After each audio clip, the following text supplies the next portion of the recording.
we are, in fact, one. We are, in fact, different aspects of this vast creation. Together, we are enjoying the ups and downs, the highs and lows, the creativity in being human. And so, feel yourself in this moment. Tune in to your heart. Just imagine as if with your inner vision you are looking at your heart. And the heart, as you know, is far more than just that simple organ. It is a center of love. It is an interdimensional space. In the past, many of you have said, I want to get out of my head and into my heart. No. It is not about getting out of your head. It is about integrating the heart. Just as we talked earlier about the male energy and the female energy, which we have both aspects within you. Sometimes the male energy, your energy is going out into the world, you are doing, you are active. And then when you are meditating or in a receptive space, it's more of your feminine energy. It is not one or the other. Your energies move with a different balance from moment to moment.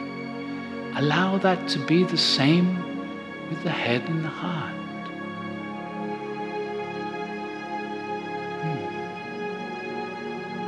All is one, just different ways of expressing. As we sit here, Alcazar and Prageet, Kryon and Lee, we are one voice, one message, different words. Why different words? Why the need for many? Because you are all unique. Some people hear it when it is said one way. Others hear it expressed in a different way.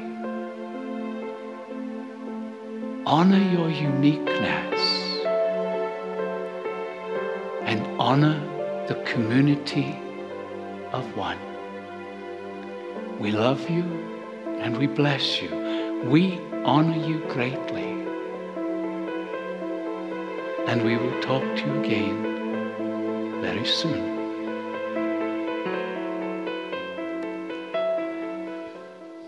Greetings, dear ones. I'm Kryon of Magnetic Service.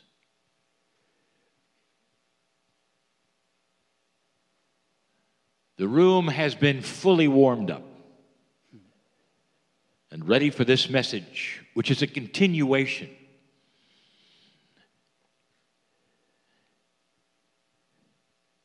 I want to remind you of something you are seeing already this week, and you're going to see more of it. That channeling requires the human psyche and the consciousness. A scientist who channels will have a completely different kind of a channel than a guru. And that is because the human is involved. The experience, the sight, the awakening, the time spent in meditation, all has an effect upon that which is the channeling. I want to speak of Prageet. I want you to know more about the man. Prageet is not the given name that he received at birth. It is a name that he received from a master of oneness. As a student, as one who sat at the feet of the master of oneness. That is where he got his name.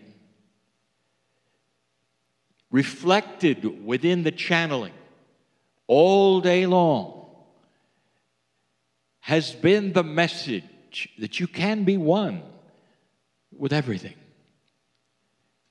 Did you hear it reflected in the channeling? You know, he even channeled the dragon. The oneness extends to everything. Consciousness is greater than 3 dimensions. And if you have a oneness, you are therefore in all dimensions at the same time. But there's more than that. Today's message, again, is a bit technical. And yet the explanation of oneness is something you need to hear. You need to hear it in a practical way, as well as the ways you've heard it all day long. I'm going to give you an exposure of several things, and I want you to pay attention. All of these things are currently or past happenings in that which you call India. Now, India would be the center of the teaching and the origin of oneness. Oneness was developed without a prophet. I want you to remember that as well. Number one, there's a man who sits with folded legs, and he is one with everything. And what you see that is astonishing, perhaps, is that he's floating a little. He is actually suspending gravity. Some have called it levitation, and there's great laughter when you think of it, because this culture doesn't believe it. You might say, look, if we could know more about what he's doing, we could have anti-gravity. Dear ones, it's not anti-anything. If you questioned the guru, which you cannot at that moment because he is one with everything. If you could question, he would say, because I am one with everything, I am one with the elements, with the physics. I'm one with the rules that would predict in formulas how things work. And yet, if you're one with everything, the formulas are meaningless. You are the formulas. There is a oneness there that is beyond anything that you can possibly imagine. And he's floating. He is one with the physics of the planet. And you might say he is therefore able to do whatever he chooses. Is that real? Number two, there's a man in a tree. And he's been there for some time. And the interesting thing about the man in the tree is that he is also cross-legged. He's balancing seemingly on a branch. But the interesting thing about the man is that he's been there for about a year. And he doesn't move. He doesn't speak. In this condition, he has slowed down his bodily functions, and he doesn't eat. He doesn't eliminate. He's even a little shade of green. He has become one with the tree.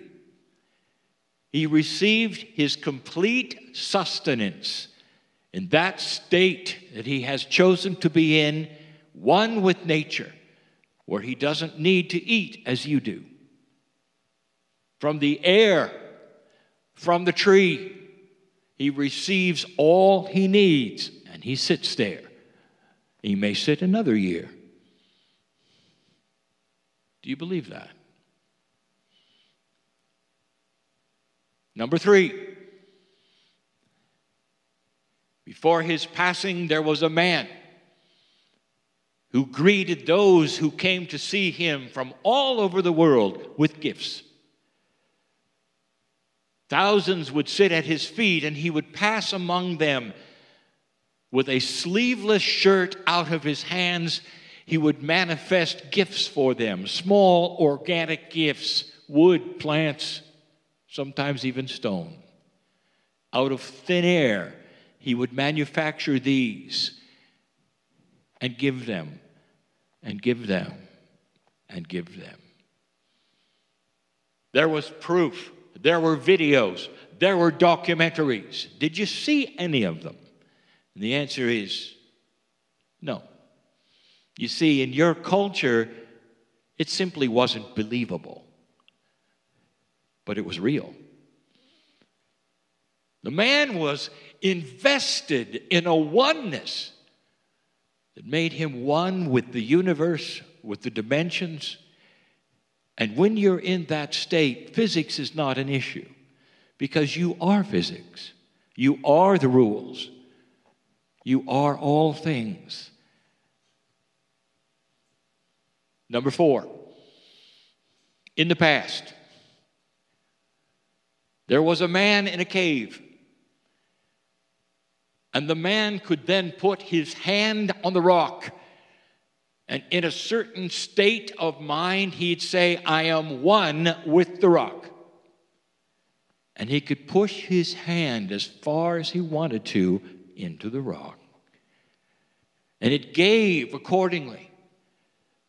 And there are yet today prints of his hand having pushed into the rock. It is there for all to see. It has been documented. Did you see it? And the answer is probably not in this culture.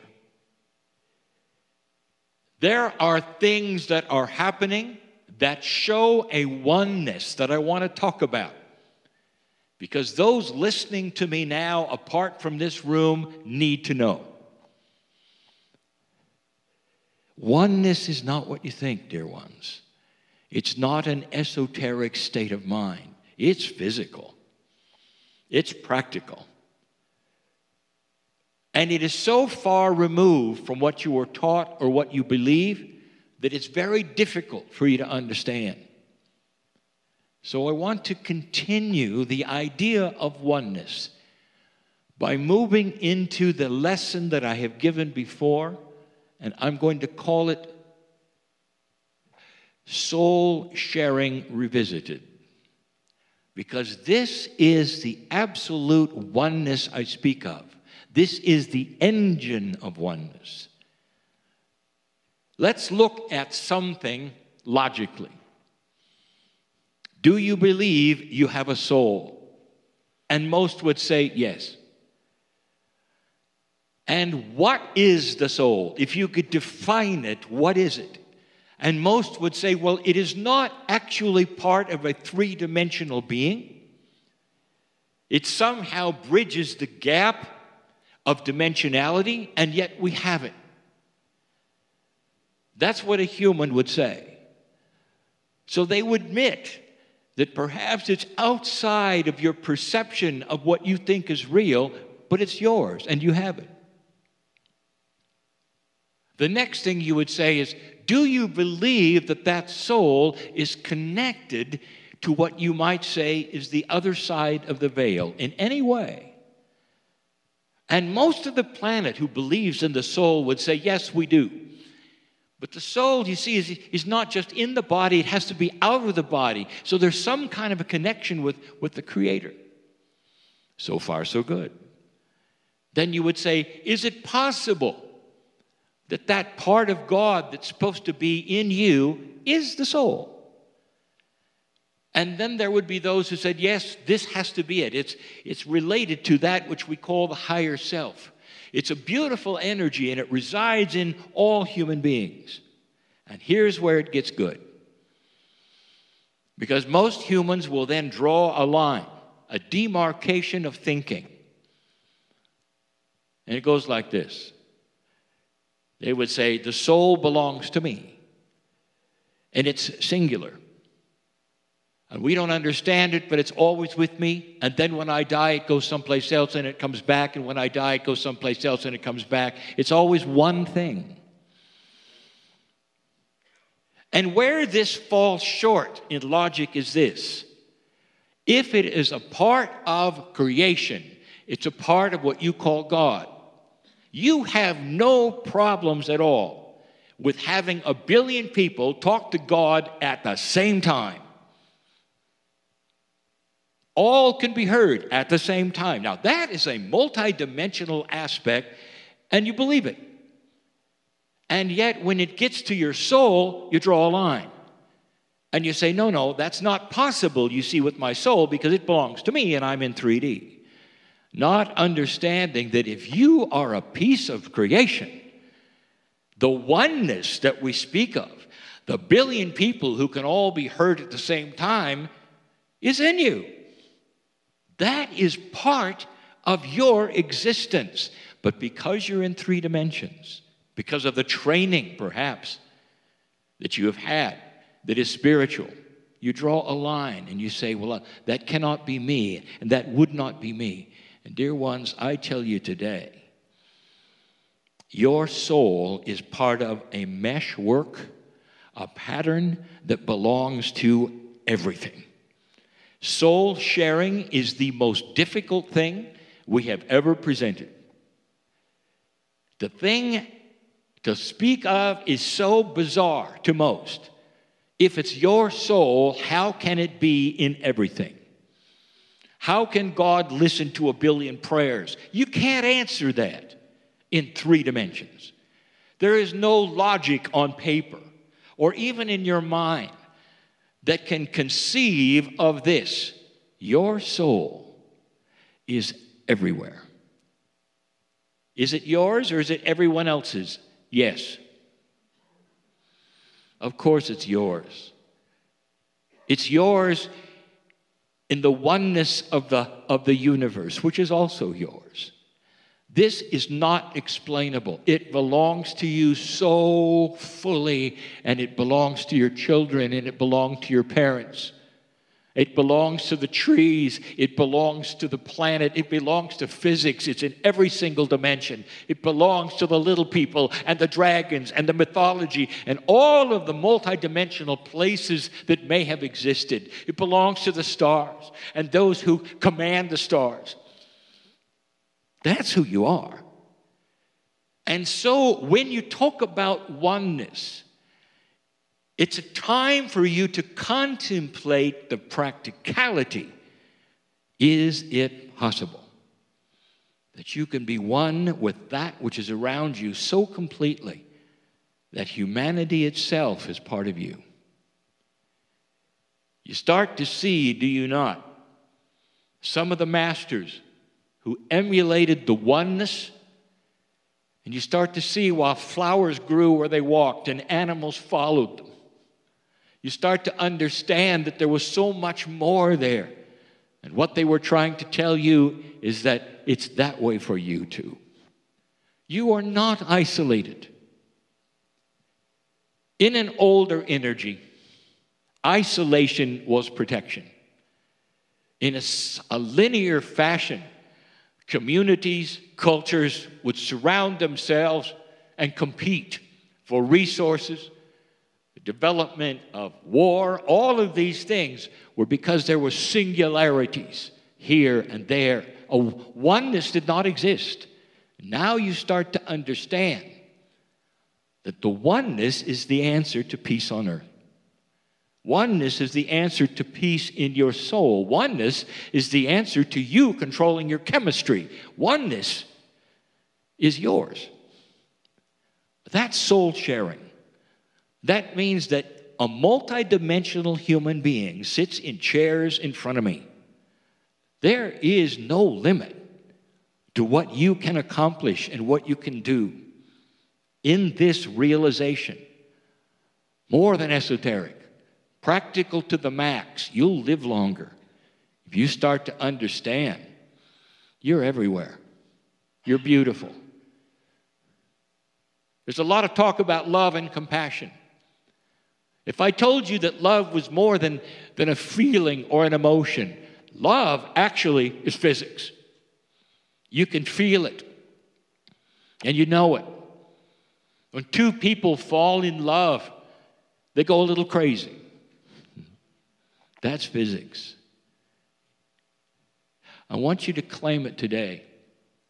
Here's what I want you to claim. You could say, I accept things I don't understand that are beyond that which I've ever been told.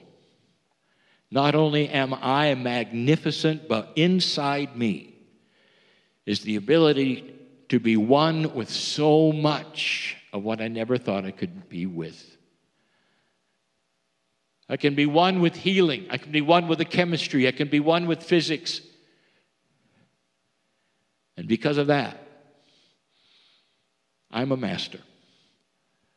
And mastery means that I know myself. I know others. I know love. I know compassion. And others will see in me that which is the oneness of all things. That's why you came. To hear some of these things, to know more about them, to understand what you may have experienced today. For the teacher, Prageet, speaks of the oneness of all things. That is the thrust. That is what he has learned. That is his name. And now you know. And now you know. Think of these things, not esoterically, but as practical. And so it is.